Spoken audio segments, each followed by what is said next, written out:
السلام علیکم ناظرین، یوٹیوب چینل خواب ہمارے میں آپ کی میزبان رامین آپ کی خدمت میں حاضر ہے۔ اگر آپ نے میرے چینل کو سبسکرائب نہیں کیا تو پلیز سبسکرائب کر لیں اور ساتھ میں لگے بیل آئیکن کو بھی پریس کر لیں تاکہ ہر ہماری نئی آنے والی ویڈیوز آپ تک بآسانی پہنچ سکیں۔ خواب میں نصیحت دینا۔ اگر کوئی شخص خواب میں دیکھے کہ کسی نیک آدمی کو نصیحت کرتا ہے جس میں کہ دین اور اس کی آخرت کی نجات ہے تو یہ بشارت پر دلیل ہے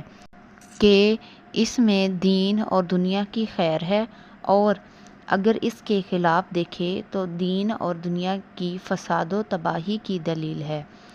حضرت جابر مغربی رحمۃ اللہ علیہ نے فرمایا ہے کہ خواب میں کسی کو نصیحت کرنا کہ جس میں اس کے دین کی اصلاح ہے، نیک ہے، اور نصیحت دینے والا فرشتہ مقرب ہے کہ صاحب خواب کو خیرات کی بشارت دیتا ہے تو اس کو حاصل